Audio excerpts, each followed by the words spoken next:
స్తోత్రం. హల్లెలూయా. చూడండి, బైబిల్ గ్రంథం నుంచి యోహాను సువార్త 17వ అధ్యాయం 5వ వచనం. తండ్రి, లోకము పుట్టక మునుపు నీ యొద్ద నాకు ఏ మహిమయుండెనో ఆ మహిమతో నన్ను ఇప్పుడు నీ యొద్ద మహిమపరచుము. లోకము నుండి నీవు నాకు అనుగ్రహించిన మనుష్యులకు నీ నామమును ప్రత్యక్షపరిచితిని.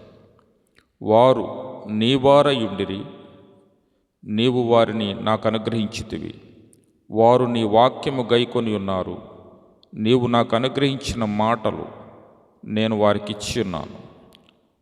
వారు ఆ మాటలను అంగీకరించి నేను నీ యొద్ద నుండి బయలుదేరి వచ్చి తినని నిజముగా ఎరిగి నీవు నన్ను పంపితువని నమ్మిరి గనుక. ప్రియులరా, యేసుక్రీస్తు ప్రభువారు ప్రార్థన చేస్తూ ఉన్నాడు. తండ్రి అయిన దేవునికి తనను భూమి మీదికి పంపించినటువంటి ఆ తండ్రికి ప్రార్థన చేస్తూ ఉన్నాడు. ఎలాంటి ప్రార్థన ఇది అంటే, తండ్రి, లోకం పుట్టక మునుపు నీ యొద్ద నాకు ఎలాంటి మహిమ ఉన్నదో, ఏ ప్లేస్లో నన్ను ఉంచావో మరలా తిరిగి అదే ప్లేస్కి అదే మహిమకు నన్ను తీసుకెళ్ళు, ఆ మహిమపరచు ప్రభువా అని ఇక్కడ ప్రార్థన చేస్తూ ఉన్నాడు. అంటే ఎందుకు ఏం ప్రార్థన చేస్తూ ఉన్నాడంటే, ఇక ఆయన పాపుల చేతికి, భటుల చేతికి, అదే రోమన్ గవర్నమెంట్ చేతికి అప్పగించబడబోతూ ఉన్నాడు. వారు ఈయనను హింసించి రకరకాలుగా బాధ పెట్టి కొరడా దెబ్బలతో, అదేవిధంగా హేళన, గేలి, ఇలాంటి అన్ని అవమానం జరిగించిన తర్వాత ఆయన్ని సిలువేయబోతూ ఉన్నారు. ఆయన మరణించబోతూ ఉన్నాడు. అందుకని అది ఎరిగిన వాడై ఆ మాట ఉన్నది మొదటి వచనములో 17వ అధ్యాయం. యేసు ఈ మాటలు చెప్పి ఆకాశం వైపు కనులెత్తి ఇట్లనెను, తండ్రి, నా గడియ వచ్చి ఉన్నది. నా గడియ వచ్చి ఉన్నది అంటే ఇంకా త్వరలోనే మరణానికి వెళ్ళబోతూ ఉన్నాడు. అందుకనే ప్రార్థన చేస్తూ ఉన్నాడు. ఏమని ప్రార్థన చేశాడు? తండ్రి, లోకం పుట్టక మునుపు నీ యొద్ద నాకు ఏ మహిమయుండెనో ఆ మహిమతో నన్ను నీ యొద్ద మహిమపరచుము. మరలా నీ మహిమకు వస్తూ ఉన్నాను.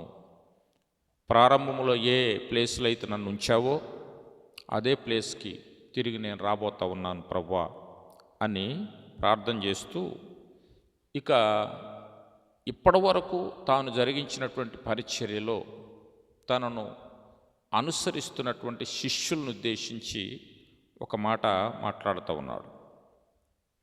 లోకము నుండి నీవు నాకు అనుగ్రహించిన మనుష్యులను నీ నామమును ప్రత్యక్షపరిచితిని. లోకములో ఉన్నటువంటి మనుష్యులకు, నన్ను అనుసరించిన వారికి నీ నామాన్ని వెల్లడి చేశాను, నీ నామాన్ని ప్రత్యక్షపరిచాను. వారు నన్ను ఎరిగారు, వారు నన్ను ఫాలో అయ్యారు, వారు నీవు నన్ను పంపావని నమ్మారు అని చెబుతూ, నీవు నాకు అనుగ్రహించిన మాటలు నేను వారికి ఇచ్చి ఉన్నాను. వారు ఆ మాటలను అంగీకరించి నేను నీ యొద్ద నుండి బయలుదేరి వచ్చి తినని నిజముగా ఎరిగి నీవు నన్ను పంపితువని నమ్మిరి గనుక నీవు నాకు అనుగ్రహించినవన్నీ నీ వలనే కలిగినవని వారిప్పుడు ఎరిగి ఉన్నారు. వారి కోసం నేను ప్రార్థన చేస్తున్నాను, నా కోసం కూడా నేను ప్రార్థన చేస్తున్నాను. మరలా తిరిగి ఏ మహిమకైతే రావాలో ఆ మహిమకు నన్ను తీసుకెళ్ళు ప్రభువా అని తాను ప్రార్థన చేస్తున్నట్టుగా ఇక్కడ లేఖనం చెబుతూ ఉంది. అయితే శిష్యుల కోసం కూడా ప్రార్థన చేస్తున్నాడు. తనను అనుసరించినటువంటి మనుషుల కోసం ప్రార్థన చేస్తున్నాడు. ఏమని ప్రార్థన చేస్తున్నాడంటే, నీవు నాకు వీరిని అనుగ్రహించావు, వీరు నన్ను నమ్మారు, నీవు పంపావని నమ్మారు, నీ వాక్యాన్ని వారికి ఇచ్చాను, వారు నన్ను అనుసరించారు అని చెప్పుతూ, నేను ఎక్కడుంటానో వారు కూడా అక్కడ ఉండేటట్టుగా నువ్వు నాకు సహాయం చేయి అని చెప్పుతూ ప్రార్థన చేస్తూ ఉన్నాడు. తండ్రి, పరిశుద్ధుడైన తండ్రి, మనం ఏకమై ఉన్నలాగున వారును ఏకమై ఉండునట్లు నీవు నాకు అనుగ్రహించిన నీ నామమందు వారిని కాపాడుము. అంటే తండ్రి యందు యేసుక్రీస్తు ప్రభువారు ఏకమై ఉన్నాడు, పరిశుద్ధాత్మదేవుడు ఏకమై ఉన్నాడు. అలాగే అలాగే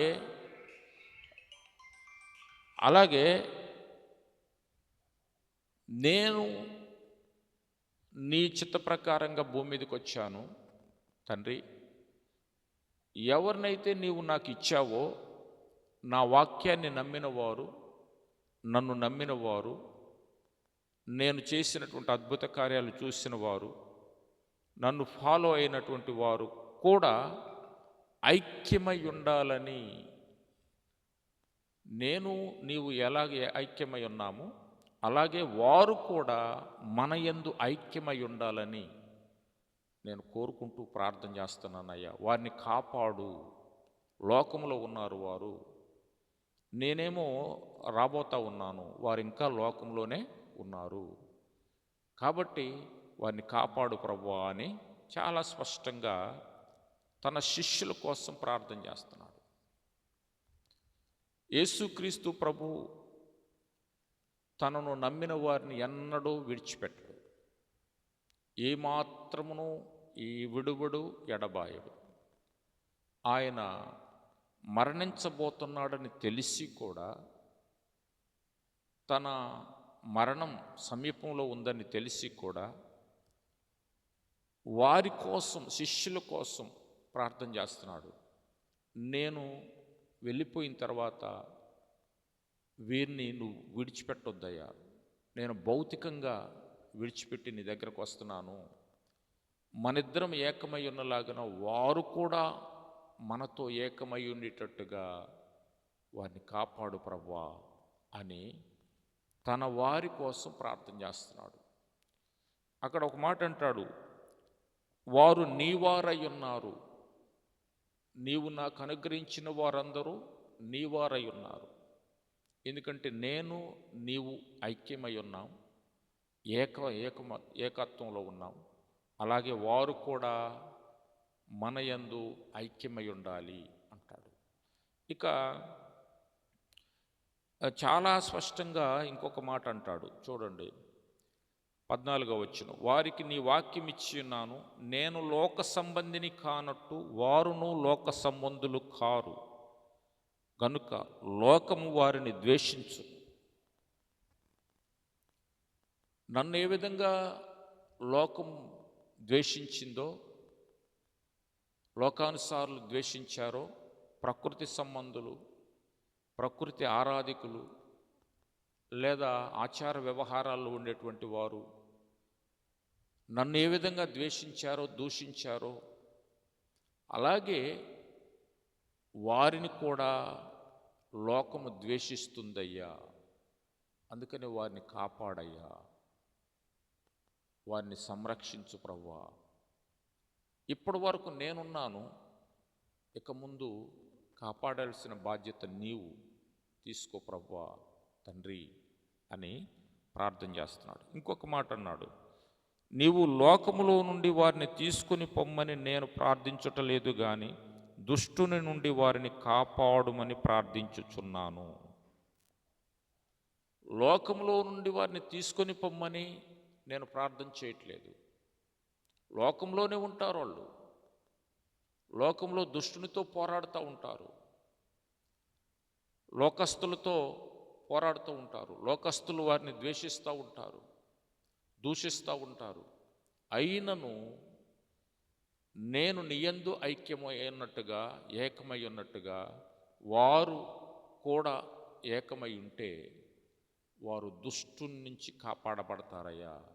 దుష్టుని నుంచి కాపాడు.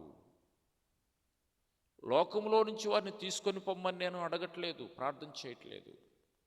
వారిని కాపాడు, కీడు రాకుండా కాపాడు, శ్రమల్లో పడకుండా కాపాడు అని యేసు ప్రభువారు ప్రార్థన చేస్తున్నాడు. ఇంకొక మాట అన్నాడు, నేను లోక సంబంధిని కానట్టు వారును లోక సంబంధులు కారు. అంటే యేసుక్రీస్తు ప్రభువారు పూర్తిగా ఈ భూమి మీద నివాసం చేయడానికి రాలేదు. పూర్తిగా ఈ లోకాన్ని ఆశ్రయించి 100 సంవత్సరాలు బ్రతకడానికి లేదా 200 సంవత్సరాలు బ్రతకడానికి రాలేదు. దైవ ప్రణాళిక ప్రకారంగా లోకం పుట్టక మునుపు ఏ ఏ ప్రణాళిక అయితే దేవుని మధ్యలో ఉన్నదో అదే ప్రణాళికను నెరవేర్చడానికి భూమి మీదకి వచ్చాడు. మరలా ప్రణాళిక నెరవేర్చి లోకం పుట్టక మునుపు ఏ మహిమలో ఆయన ఉన్నాడో అదే మహిమకు నన్ను తీసుకెళ్ళి ప్రభువా అని ప్రార్థన చేస్తూ ఉన్నాడు. అంటే ఈ లోక మహిమలు అన్నీ కూడా గతించిపోతాయి. అందుకనే నేను లోక సంబంధిని కానట్టు వారును లోక సంబంధులు కారు. ఎందుకంటే నన్ను ఫాలో అయ్యారు గనక, నా వాక్యాన్ని నమ్మారు గనక వారు కూడా ఈ లోక సంబంధులు కారు, పర సంబంధులే వారు కూడా. వారిని కాపాడు. నన్ను ఏ విధంగా అయితే ఈ భూమి మీద వాడుకున్నావో, నన్ను ఏ విధంగా అయితే నీ ప్రణాళిక కొరకు సిద్ధపరిచి భూమి మీదకి పంపించావో అలాగే వారిని కూడా సువార్త పరిచర్య చేయడానికి, సువార్తలో వారు విజయ అవ్వడానికి, అనేకులను నీ వైపు త్రిప్పడానికి వారిని కూడా వాడుకో ప్రభువా. ఈ క్రమములో దుష్టుని నుండి కాపాడు అని ప్రార్థన చేస్తున్నాడు. ఇంకొక మాట అన్నాడు, సత్యమందు వారిని ప్రతిష్ఠ చేయుము, నీ వాక్యమే సత్యం. సత్యమందు ప్రతిష్ఠ చెయ్యుము, నీ వాక్యమే సత్యం. నీ వాక్యమే సత్యం. వాక్యం అంటే యేసు, ఆయనే మాట్లాడుతున్నాడు. సత్యమన్న యేసే. ఆయన ఏమని ప్రార్థన చేస్తున్నాడంటే, వాక్యమందు వారిని ప్రతిష్ఠ చేయుము, వాక్యములో వారిని నిలబెట్టు, వాక్య ప్రకారంగా జీవించినట్లుగా సహాయం చేయి, వాక్యం కొరకు అవసరమైతే ప్రాణమైన అర్పించడానికి, పట్టుదలగా ఉండడానికి వారికి సహాయం చేయి అని ప్రార్థన చేస్తున్నాడు. దేవునికి స్తోత్రం. ఇంకొక మాట చదువుతాను చూడండి, 22వ వచనం. మనం ఏకమై ఉన్నలాగున వారును ఏకమై ఉండవలెనని నీవు నాకు అనుగ్రహించిన మహిమను నేను వారికి ఇచ్చి తిని, వారి యందు నేనును నాయందు నీవును ఉండుట వలన వారు సంపూర్ణులుగా చేయబడి ఏకముగా ఉన్నందున నీవు నన్ను పంపితివనియు నీవు నన్ను ప్రేమించినట్టే వారిని కూడా ప్రేమించితివనియు లోకము తెలుసుకున్నట్లు నాకు అనుగ్రహించిన మహిమను వారికి ఇచ్చి తిని. యేసుక్రీస్తు ప్రభువారు తన శిష్యులకు ప్రభావాన్ని ఇచ్చాడు, మహిమనిచ్చాడు. ఎందుకని తండ్రి యందు యేసయ్య ఉన్నాడట, యేసయ్య యందు శిష్యులున్నారు. అందుకనే లోకములో ఉన్నటువంటి ప్రతి దానిని ఎదుర్కోవడానికి శక్తి కావాలి గనుక, ప్రభావం కావాలి గనుక వారికి నీవు నాకిచ్చిన మహిమను వారికిచ్చి ఉన్నాను అంటున్నాడు. దేవునికి స్తోత్రం. ఆ మాట 2 సార్లు వ్రాయబడింది. నాకు అనుగ్రహించిన మహిమను వారికిచ్చి తిని, నాకు అనుగ్రహించిన మహిమను వారికిచ్చి తిని అని 2 మార్లు వ్రాయబడింది. అంటే దేవుని మహిమ మన మీదికి రావాలంటే యేసుక్రీస్తు ప్రభువారి ద్వారానే వస్తుంది. దేవుని దగ్గరకు మన ప్రార్థన వెళ్ళాలన్నా యేసుక్రీస్తు ప్రభు వారి నామములోనే మన ప్రార్థన దేవుని సన్నిధికి వెళ్ళదు. డైరెక్ట్గా దేవుని సన్నిధికి వెళ్ళదు మన ప్రార్థన. అందుకనే మహిమ ప్రభావాలు కావాలన్నా, దేవుని శక్తి కావాలన్నా, దేవుని యొక్క నడిపింపు కావాలన్నా యేసుక్రీస్తు ప్రభువునందు మనం ఐక్యమై ఉండాలి. యేసుక్రీస్తు ప్రభువారు తండ్రి యందు ఐక్యమై ఉన్నాడు. ఈ విధంగా ప్రార్థన చేసి శిష్యులను కాపాడు తండ్రి అని మొరపెట్టి ప్రార్థన చేస్తున్నట్టుగా ఇక్కడ లేఖనం చెబుతా ఉంది. ఎందుకని అలాగ ప్రార్థన చేస్తున్నాడంటే, ఇంకా కొద్ది దినాల్లో ఆయన సిలువ వేయబడబోతున్నాడు, సిలువకి ఎక్కుతాడు, మరణిస్తాడు. అందుకని తనకు దగ్గరగా ఉన్నవారిని, తనను ఫాలో అవుతున్న వారిని ఆయన విడిచిపెట్టలేదు. దేవునికి స్తోత్రం. ప్రార్థన చేస్తూ ఉన్నాడు, తండ్రి దగ్గర మాట తీసుకుంటూ ఉన్నాడు. అంత మాత్రమే కాదు, కేవలం భౌతిక సంబంధంగా ఆయన సంచరించిన కాలంలో వారి కోసం ప్రార్థన చేయటమే కాదు, కానీ ఆయన చనిపోయి పాతిపెట్టబడి తిరిగి లేచిన తర్వాత ఆయా సందర్భాల్లో వారికి కనబడ్డాడు, వారిని ఫాలో అప్ చేశాడు, వారిని బలపరిచాడు. అదేవిధంగా ఆరోహణమై ఒలీవల కొండ నుంచి తండ్రి అయిన దేవుని సన్నిధికి వెళ్ళిన తర్వాత తండ్రి కుడి ప్రక్కన కూర్చుండి తన శిష్యులైన వారి కొరకు, దేవుని నమ్మినటువంటి వారి కొరకు, ఆయన సువార్తను ప్రకటిస్తున్న వారి కొరకు, ఆయనను ఆరాధిస్తున్న వారి కొరకు నిత్యము ఆయన విజ్ఞాపన చేస్తూ ఉన్నాడు. దేవునికి స్తోత్రం. అందుకనే యేసుక్రీస్తు ప్రభువుని నమ్మితే లేదా అనుసరిస్తే, రక్షించబడితే ఆయన మనల్ని ఈ లోకములో ఉన్నప్పుడు కాపాడతాడు, ఈ లోకములో ఉన్నప్పుడు కీడుల నుంచి కాపాడతాడు, బలహీనతల నుంచి కాపాడతాడు, దుష్ట సమాజం నుంచి మనల్ని కాపాడతాడు. అదేవిధంగా ఈ లోకం దాటిపోయినాక, అంటే మన జీవితకాలం ముగించిన తర్వాత కూడా అక్కడ కూడా యుగయుగాలు ఆయనతో పాటు ఉంటాం.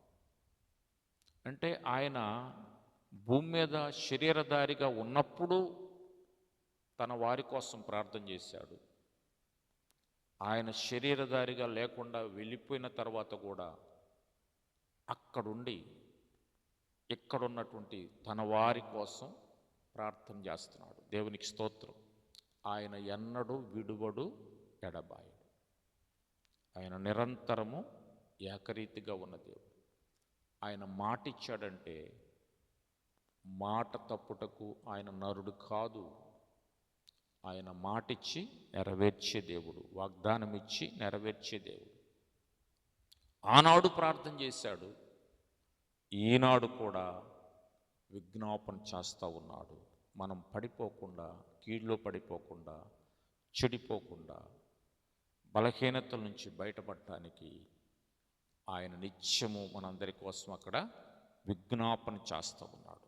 దేవునికి స్తోత్రం. కాబట్టి యేసుని నమ్మిన నీవు ధన్యుడవు. ఆయన నీ కోసం ప్రార్థన చేస్తున్నాడు.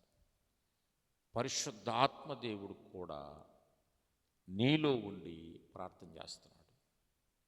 కాబట్టి ఎవరైతే యేసుక్రీస్తు ప్రభువుని అనుసరిస్తున్నారో, నమ్ముకున్నారో వారందరూ ధైర్యంగా ఉండవచ్చు.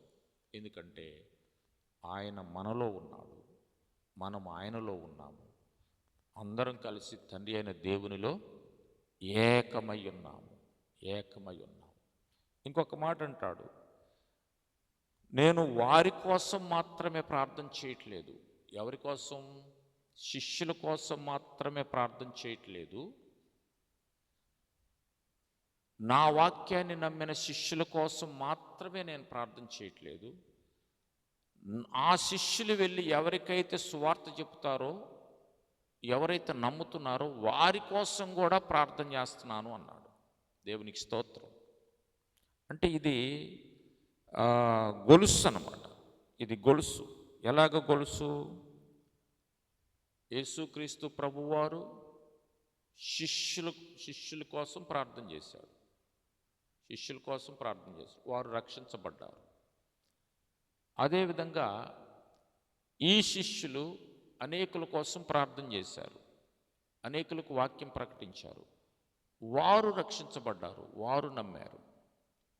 ఇప్పుడు యేసుక్రీస్తు ప్రభువారట ఎవరి కోసం ప్రార్థన చేస్తున్నాడు? వీరి కోసం మాత్రమే ప్రార్థన చేయట్లేదు. శిష్యుల కోసం మాత్రమే ప్రార్థన చేయట్లేదు. శిష్యుల వాక్యాన్ని నమ్మిన వారు కూడా, రక్షించబడ్డ వారి కోసం కూడా నేను ప్రార్థన చేస్తున్నాను అన్నాడు. అంటే శిష్యులు ఎవరికైతే సువార్త చెప్పారో వారు నమ్మారు. మరలా వారు ఎవరికి సువార్త చెప్పారో వారు నమ్మారు. ఎవరు సువార్త చెప్పారో వారు నమ్మారు. ఆఖరికి ఎక్కడ దాకా వచ్చిందంటే ఇప్పుడు మన దాకా కూడా వచ్చింది. ఇంకా రాబోతున్న తరాలకు కూడా ఈ గొలుసు వెళ్తూ ఉంటుంది. అందరి కోసం ఆయన ప్రార్థన చేస్తానే ఉన్నాడు, విజ్ఞాపన చేస్తానే ఉన్నాడు. దేవునికి స్తోత్రం. కాబట్టి ఆయన ఎప్పుడు కూడా విడిచిపెట్టేవాడు కాదు. ఎప్పుడు కూడా నువ్వు గుర్తుపెట్టుకో, ఏనాడు కూడా ఆయన నిన్ను మరువడు, విడువడు. నువ్వు నమ్మితే చాలు, నమ్మితే చాలు, ఆయన మహిమ నీ మీదకి వస్తుంది. వీరు నన్ను నమ్మారు, నన్ను అనుసరించారు, సత్యమందు ప్రతిష్ఠ చేయండి అని ప్రార్థన చేసి, నీవు నాకిచ్చిన మహిమను వీరికిచ్చాను అని చాలా స్పష్టంగా మాట్లాడుతున్నాడు ప్రభు. కనుక యేసుక్రీస్తు ప్రభు వారి మహిమ మనం ఈ భూమి మీద అనుభవించే వారముగా, ఆయనను అనుసరించే వారముగా అతిశయపడదాం. అదేవిధంగా అనుసరించుదాం. ఆయన మహిమను వెల్లడి చేద్దాం. ఆయన గొప్ప దేవుడని, దేవుని కుమారుడని మనము వెల్లడి చేద్దాం. ఆయన నాతోనే ఉన్నాడు, నాలోనే ఉన్నాడు, నన్ను నడిపిస్తున్నాడు అనేటువంటి ఈ మాటలు మనకి విశ్వాసాన్ని పెంచుతాయి, ధైర్యాన్ని కూడా పెంచుతాయి. తద్వారా మన యాత్రలో దిగ్విజయంగా ముందుకు సాగడానికి అవకాశం దొరుకుతుంది. దేవుడు తన వాక్కులు దీవించుగాక. ప్రార్థించేద్దాం. పరిశుద్ధుడా, జీవము కలిగిన తన ఈ మాటలు మా హృదయాల్లో ముద్రించి, ఈ మాటల ప్రకారంగా మేము అందరము నాయన అయా గ్రహింపు కలిగి జీవించినట్లు సహాయం చేయమని యేసు నామములో ప్రార్థించి వేడుకుంటున్నాం. ఆమేన్.